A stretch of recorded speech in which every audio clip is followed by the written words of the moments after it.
بالله من الشيطان الرجيم بسم الله الرحمن الرحيم إنا نحن نزلنا عليك القرآن تنزيلا فاصبر لحكم ربك ولا تطع منهم آثما أو كفورا واذكر اسم ربك بكرة وأصيلا ومن الليل فاسجد له وسبحه ليلا طويلا إن هؤلاء يحبون الآجلة ويذرون وراءهم يوما ثقيلا نحن خلقناهم وشددنا أسرهم وإذا شئنا بدلنا أمثالهم تبديلا إن هذه تذكرة فمن شاء اتخذ إلى ربه سبيلا وما تشاءون إلا أن يشاء الله إن الله كان عليما حكيما يدخل من يشاء في رحمته والظالمين أعد لهم عذابا أليما صدق اللہ العظیم۔ اس سورہ در کا آخری رکوع ہے۔ تو ابھی یہ پہلے رکوع میں آپ کے سامنے بات آئی کہ جو ہے انسان کو اللہ نے مخلوط نطفے سے پیدا کیا، پھر اس کی ہدایت کا انتظام کیا، اور جو لوگ اس کی ہدایت کو قبول کریں گے ان کے لیے جنتیں ہیں، اور جو ہدایت کا انکار کریں گے، ناشکری کریں گے، تو ان کے لیے جو ہے جہنم ہے، طوق اور سلاسل ہے۔ تو یہ بیان کے بعد کہ اللہ کے رسول کو تسلی دی جا رہی ہے کہ آپ جو ہے پریشان نہ ہوں، اللہ تعالیٰ کا نظام ہی ایسا ہے کہ کچھ لوگ ایمان قبول کریں گے، کچھ لوگ انکار کریں گے۔ تب ترجمہ ہم نے یہ قرآن آپ پر تھوڑا تھوڑا کر کے نازل کیا ہے،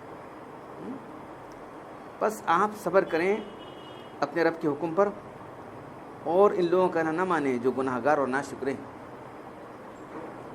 اور آپ اپنے رب کا نام یاد کریں دن اور رات، صبح اور شام، اور رات کو اس کے آگے سجدہ ریز ہوا کریں اور اس کی پاکی بیان کریں، رات بڑی رات تک، لیلن طویل، لمبی لمبی رات جو ہے، بہت رات تک۔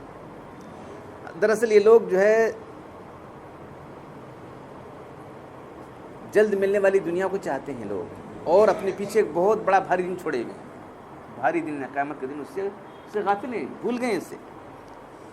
ارے ہم نے ان کو بنایا، مضبوط کیا، ان کے جوڑ بند، اور ہم جب چاہیں ان کو جیسا چاہے ہم تبدیل کر سکتے ہیں۔ بے شک یہ تو ایک نصیحت ہے، اب پھر جس کا جو چاہے اپنے رب تک، اپنے رب کے راستے کو چلنا شروع کر دے، اس کے اپنے رب کا راستہ پکڑ لے، یہ راستہ پکڑ لے، اور تم نہیں چاہو گے مگر کہ اللہ تعالیٰ جب تک نہ چاہے گا، تمہارا چاہنا اللہ کے چاہنے پر منحصر ہے۔ بے شک اللہ تعالیٰ سب جاننے والے ہیں، ساری حکمتیں ان کے پاس ہیں، حکمتوں والا اللہ تعالیٰ ہے، اور اپنی رحمت میں جس کو چاہتا ہے داخل کرتا ہے، اور جو ظالم ہے ان کے لیے دردناک عذاب اللہ نے تیار کر رکھا ہے۔ تو کل جو آیتیں ختم ہوئی تھیں اس میں فرمایا گیا تھا کہ سقاہم ربہم شرابا طہورا، ان کا رب ان کو پاک شراب پلائے گا، رب پلائے گا۔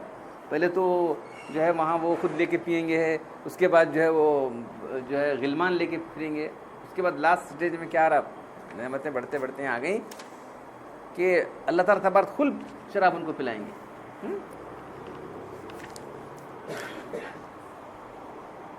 اور ان کا رب ان کو خود جو ہے پینے دے گا۔ کیا انسان کا، ایمان والوں کا کیا اعزاز و اکرام ہے، اللہ تعالیٰ خود لا کے دے رہا ہے تم کو۔ پہلے تو فرشتوں کے ذریعے سے ہوا، وہ ہوا سو ہوا، ان سب ڈائریکٹ ہوا، آپ ڈائریکٹلی کیسی خوشی کی بات ہو سکتی ہے بتائی؟ وہ مثل دنیا کی شراب کے ناپاک اور عقل کو جو ہے گم کرنے والی نہیں ہوگی، نہ اس میں خمار ہوگا، بلکہ اللہ تعالیٰ اس کو پاکیزہ شراب دیں گے جس میں نجاست نہیں ہوگی، نہ کدورت ہوگی۔ تو قرآن میں جگہ ہے کہ جو ہے وہ پینے کے بعد بہکیں گے نہیں، بلکہ صرف ایک لطف اندوز چیز ہوگی، لطف پیدا کرنے والی، سرور پیدا کرنے والی چیز ہوگی۔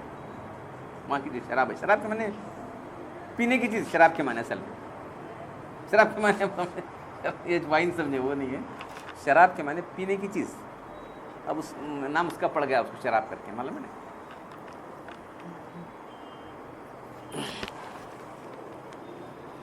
نہایت تشریف و تکریم کے لیے ہے، اور ان سب نعمتوں کو دے کر اہل جنت سے مسرت روحانی بڑھانے کے لیے کہا جائے گا کہ یہ سب جو ہے جو تم نے محنتیں کی بھائی اس کا بدلہ ہے اللہ تعالیٰ کا۔ اللہ کا فضل و کرم تو ہے ہی، لیکن اللہ تعالیٰ ان کی ہمت کرنے کے لیے ان کی خوشی بڑھانے کے رہا ہے کہ تم جو دنیا میں کوشش کرتے تھے نا، محنت کیے، تمہاری کوشش سب قبول ہو گئی ہے ہمارے پاس، اس لیے تم کو یہ سب کچھ دیا جا رہا ہے۔ آگے فریقین کی جزا کا ذکر کرنے کے بعد آپ کو تسلی دینے کا بیان ہے اللہ کے رسول کو۔ ان مخالفین کی سزا آپ نے سن لی ہے، بس ان کی مخالفت سے آپ غم نہ کیجیے، بس عبادت، دعوت، اصلاح کام میں لگی رہیے، کیونکہ اس میں قلب کی تقویت ہے۔ جب اللہ کو یاد کریں گے تو عبادت کریں گے تو آپ کو تقویت ملے گی۔ ہم نے آپ پر یہ قرآن تھوڑا تھوڑا کر کے اتارا ہے تاکہ آپ تھوڑا تھوڑا لوگوں کو پہنچاتے رہیں اور ان سے لوگ فائدہ اٹھاتے رہیں، تو قرآن فرق نہ ہو۔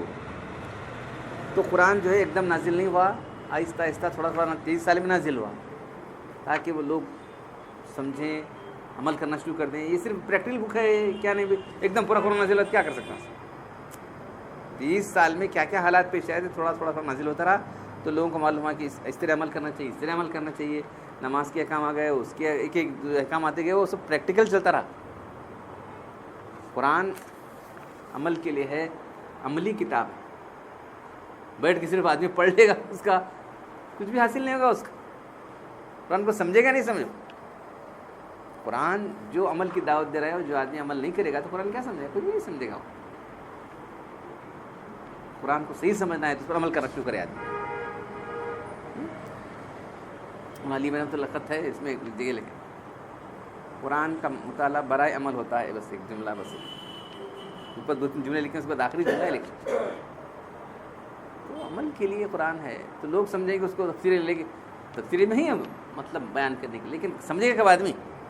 سمجھنا ہے، عمل کے بغیر نہیں سمجھ سکتا، یاد رکھو۔ تو ہم نے تھوڑا تھوڑا اس لیے اتارا ہے کہ تم کو تھوڑی تھوڑی بات سمجھائیں، سمجھنے کے بعد جو معلوم ہوا کہ آیت تیسری نازل بھی تھی، اس کا بیک گراؤنڈ یہ ہے، اس کا صحیح مفہوم یہ ہے۔ اللہ اس بات پر قادر تھے کہ فوراً ایک لفظ نازل کر سکتے تھے، جملتاً واحدۃ پورا قرآن نازل کر سکتے تھے، تورات انجیل ویسے نازل ہوئی۔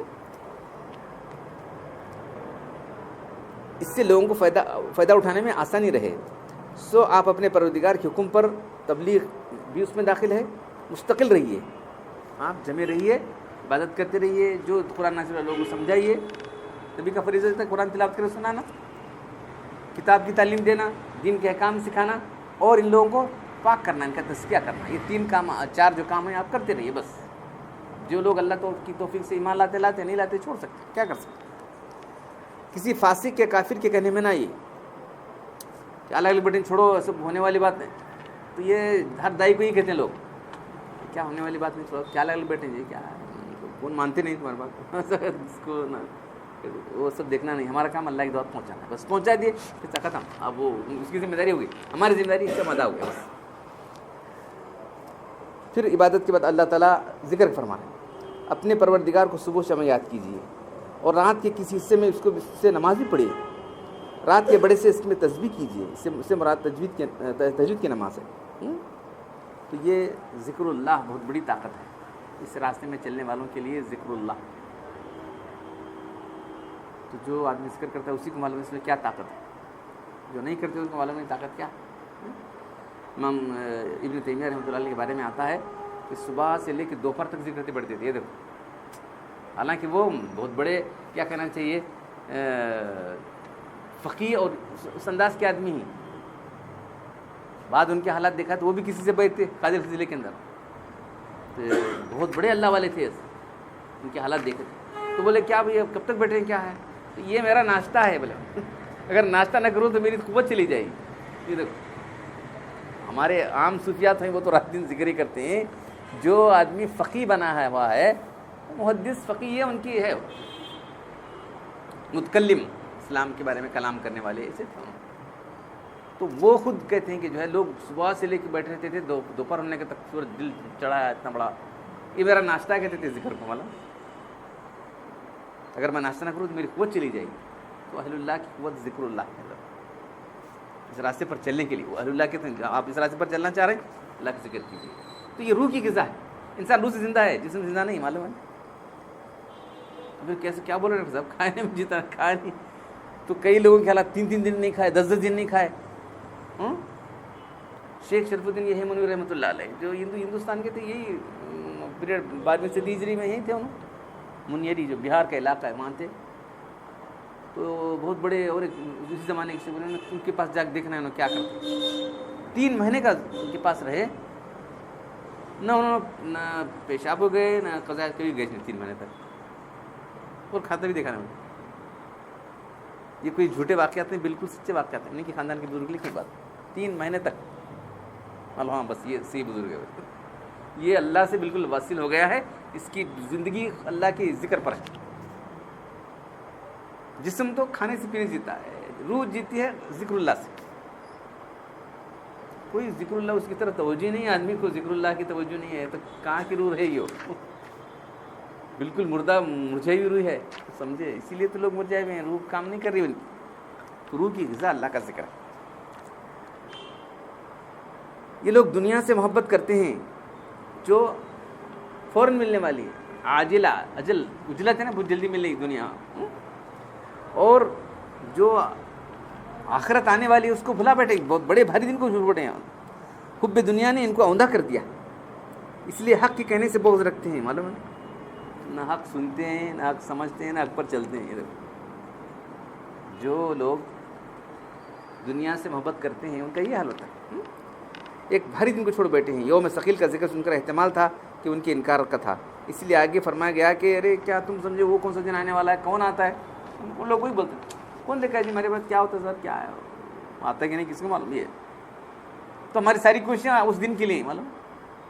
ساری ہماری کوششیں، ہماری محنتیں ہیں، نماز ہے، روزہ ہے اور تمام عبادتیں ہیں. پھر یہاں بیٹھنا، سننا، اللہ کے کلام کو سننا، ہاں مجالس سے اس میں واز کے جانا، کیا ہے کیوں ہے؟ وہی سب اس لیے کہ جو ہے کل یہ سب کام آنے والا ہے.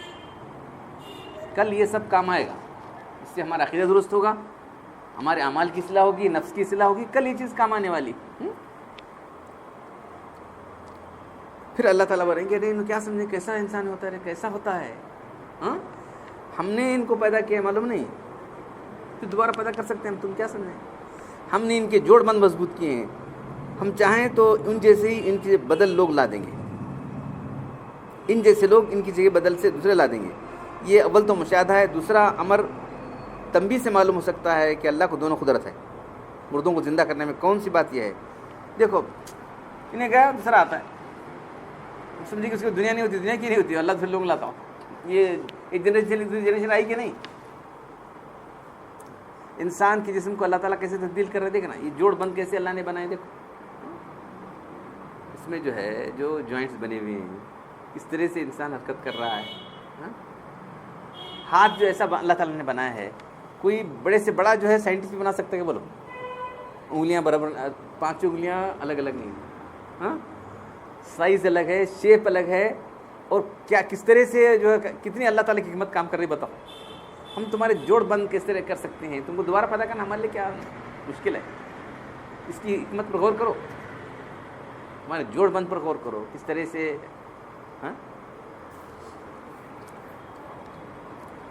اب آخر جو فرمایا جا رہا ہے یہ سب جو ہے نصیحت ہے اس شخص کے لیے جو اپنے رب کی طرف راستہ اختیار کرنا چاہتا ہے. بس تم اللہ کو چلنا چاہتے ہیں تو راستہ ملے گا. تم چلنا نہیں چاہتے تو جاؤ، تمہارے لیے راستہ کھلا ہے دوسرا شیطان کا راستہ. یہی تو بات، اصل بات ہی. تم اللہ کو چلنا چاہتے ہیں کیا؟ جو چاہے اپنے رب کے راستے پہ چلے. اور قرآن کے تذکرہ ہونے میں شک نہ کیا جائے. بعض لوگ اس ہدایت نہیں ہوتی. کیوں ہدایت نہیں ہوتی؟ کیونکہ اللہ کے چاہے بغیر تم نہیں چاہ سکتے. اور بعض لوگوں کے خدا کے نہ چاہنے میں حکمت نہیں ہوتی. یہ آدمی کم عمل کرنے والے سے کیا کرنا، چھوڑو. تو بعض اللہ تعالیٰ کس کے لیے چاہتے ہیں؟ اس کو چاہتے ہیں ہدایت دیتے ہیں. کی چاہتے ہیں اس کو ہدایت دینا؟ یہ طلبگار ہے ہدایت. سیما کو نہیں عقل ہو سے. جو ہدایت کا طلبگار ہوتا ہے، ہدایت کی طلب و تڑپ ہوتی ہے، اس کو ہدایت ملتی ہے. ہدایت کی طلب ضرورت نہیں ملے گی، یاد رکھو. اس نقطے کو سمجھ لیا تو تم صحیح راستے پر آ جاؤ گے. نہیں تو کتنے فرقے ہو گئے نا، دیکھ رہے ہیں ان کو ہدایت کی طلب اور تڑپ کہاں ہے؟ ہدایت کی طلب اور تڑپ ہے. ارے سامنے لے کے رکھ رہے ہیں ہم، یہ کفر ہے، یہ شرک ہے، یہ بدعتیں ہیں، تم ماننے کے لیے تیار نہیں، اور کیا لگے لگ بیٹھے ہیں اتنا کھلا کھلا بیان ہے. کوئی ہم نے یعنی ہمارے علماء ہیں جو اللہ والے علماء سب رکھ دیے تمہارے سامنے، یہ بدعتیں میں کیا لگے لگ بیٹھے. تجھے وہ تب سمجھتا نہیں بیٹے یہ شرک ہے کھلا.